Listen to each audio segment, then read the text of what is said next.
the most tremendous new musical experience you can have.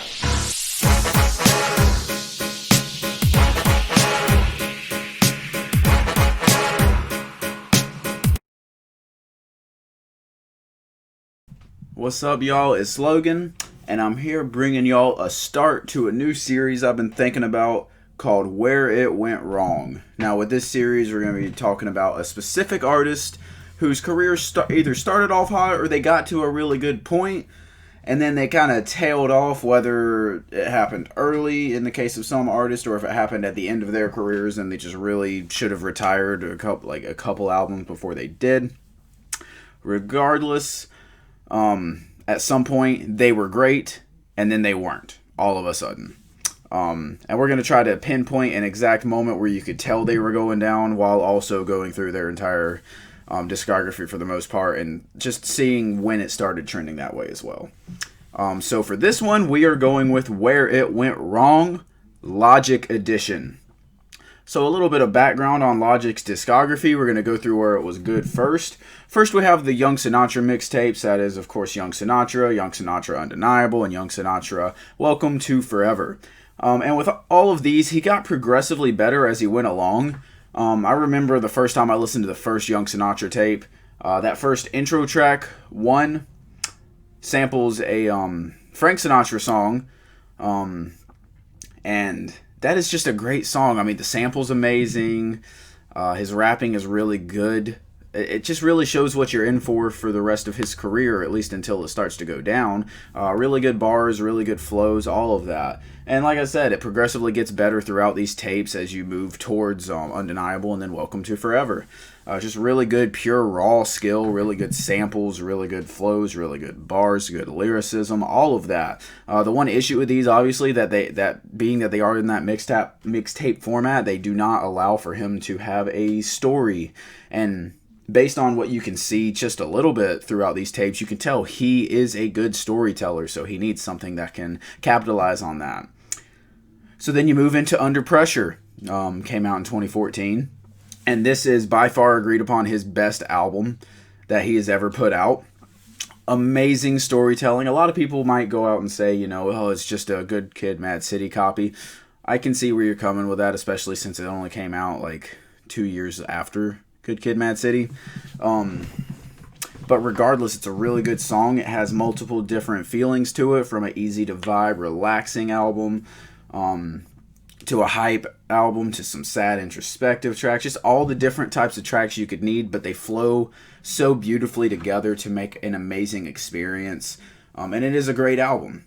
Now after that, we move into the next year, The Incredible True Story. And with that one, it's another concept album.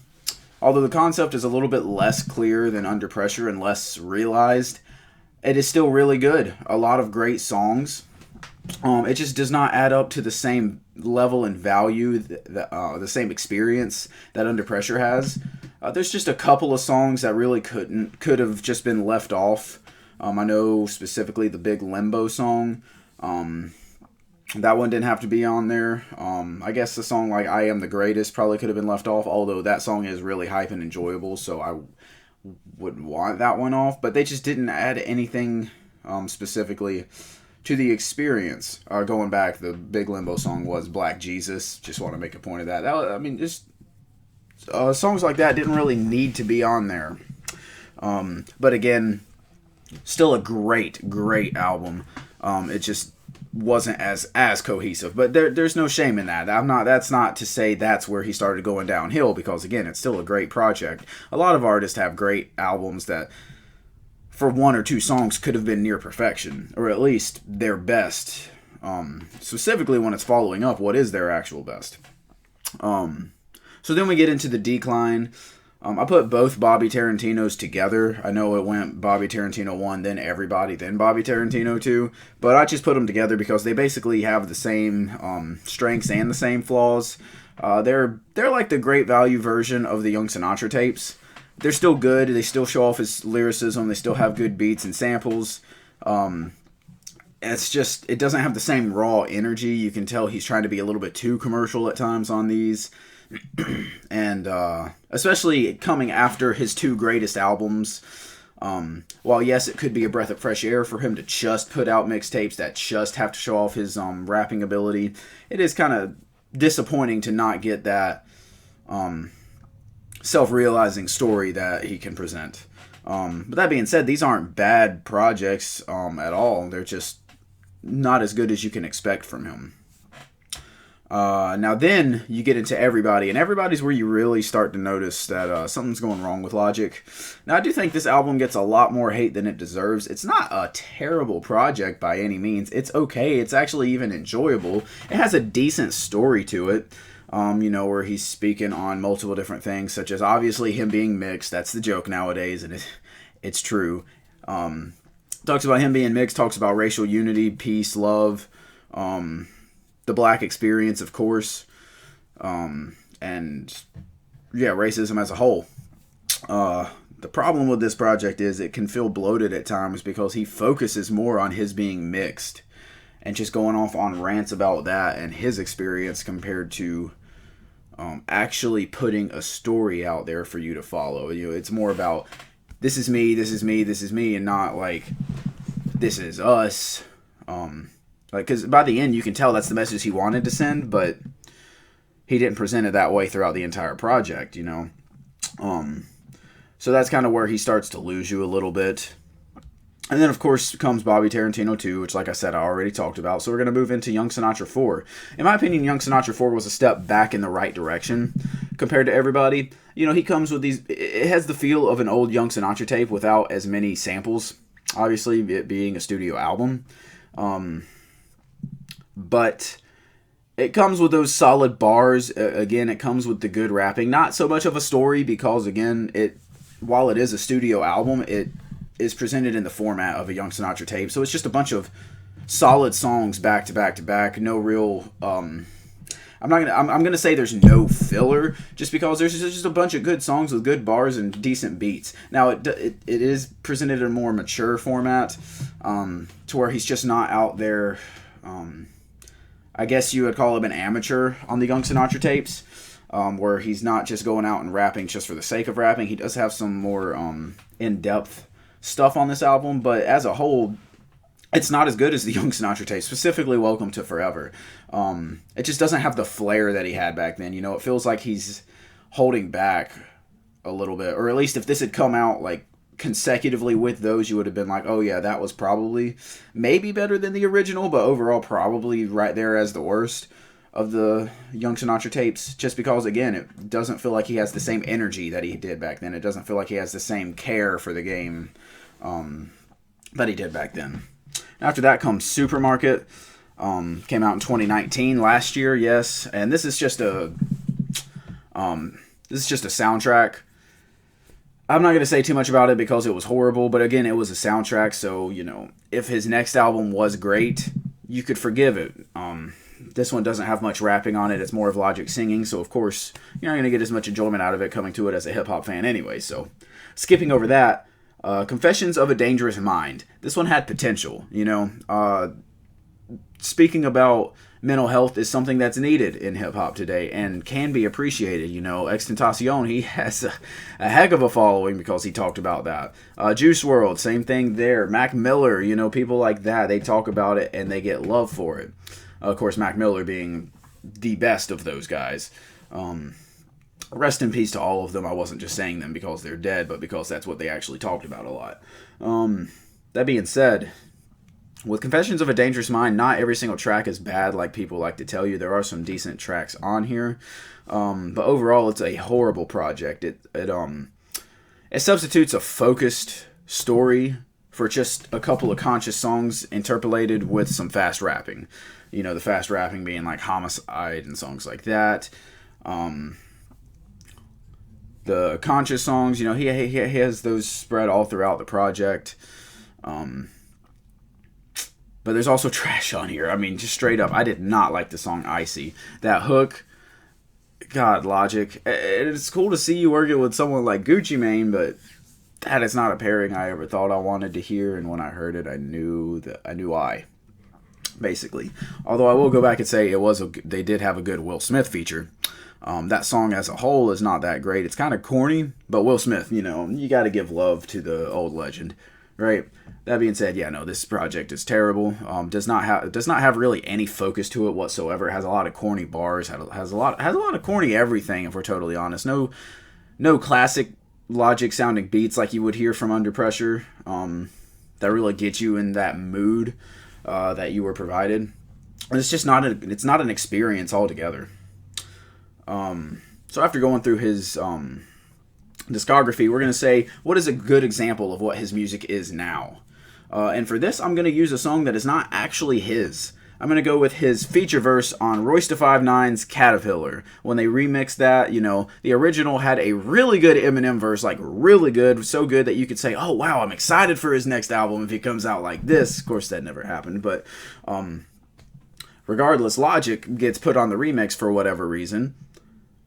And he gives you a couple of good bars, You start listening to it and you're like, oh, okay, all right, Logic, I see you have potential. Because at times on his albums, he does show you that he has that potential. He has those songs where you're like, oh yeah, this is the old Logic, this is the young Sinatra Logic. He's flowing, but it's not just for the sake of being fast. He also has some bars, he's saying stuff, but it's hype, And then he lets go of all of that, forgets the fact that he's even a rapper, just to go on a rant about how mixed he is, despite the fact that that had nothing to do with what the song was about. So if that is not the best example of where Logic is now, to where he can show you he has some promise, but then right flip that switch and just go off on a rant. Not a rapping rant. I mean, he's talking, screaming, not on beat whatsoever. He forgot that he was a rapper. He feels like he got in an argument with the studio. So, what is the pinpoint moment that we can figure out where this happened? His rapping did begin to decline with the first Bobby Tarantino.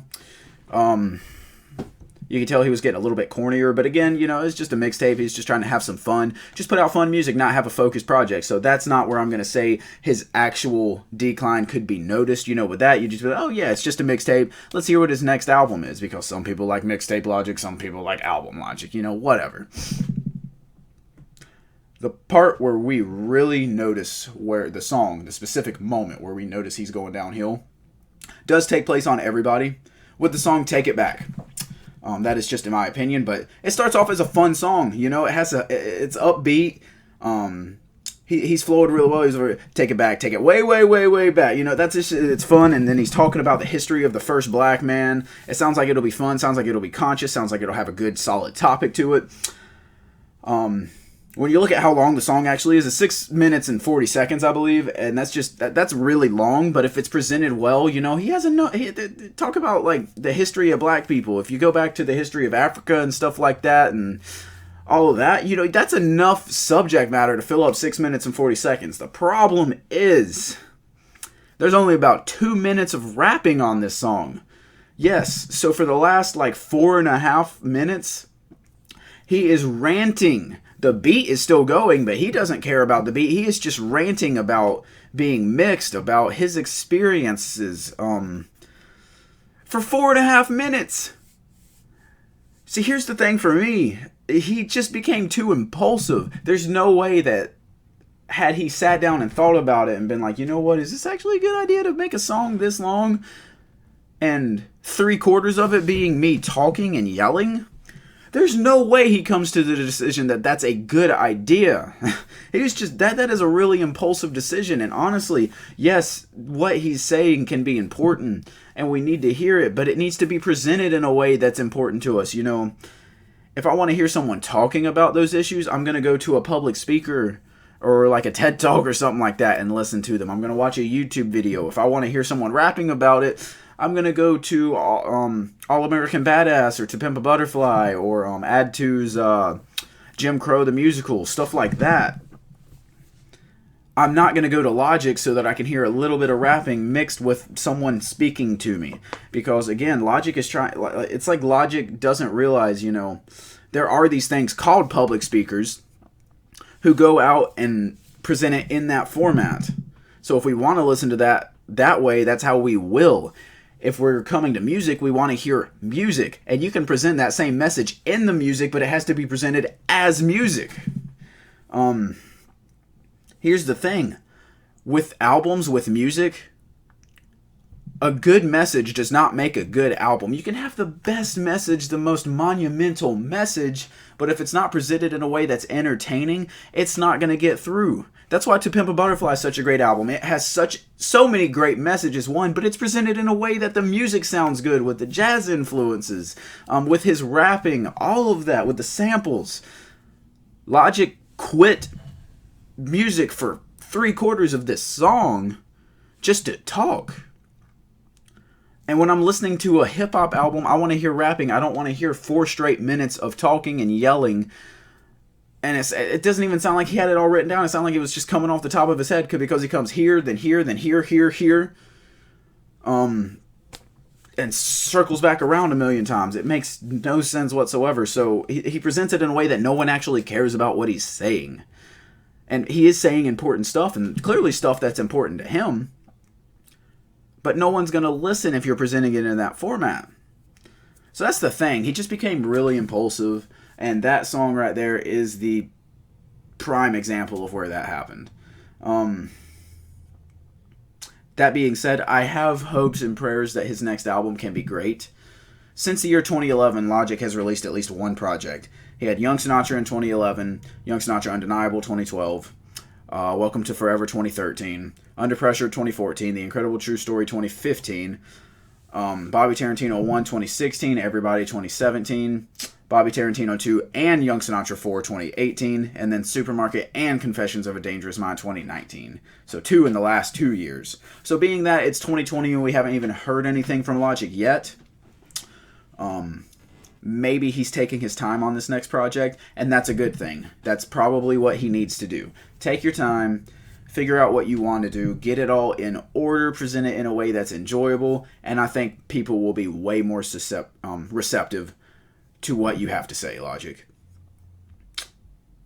That's what I have to say on that matter. That being said, that's all I got for y'all today. If you stuck through to the end of this video, I appreciate it. Make sure to hit the like button if you enjoyed. Comment your thoughts if you agree with me, if you think there's a different moment. If you think Logic hasn't declined at all, that's fine. No problems with that. Make sure to subscribe, hit the bell next to my name for notifications. Share this video so your other friends can check it out and see when Logic did start to decline. I appreciate y'all, and I will hit y'all up next time.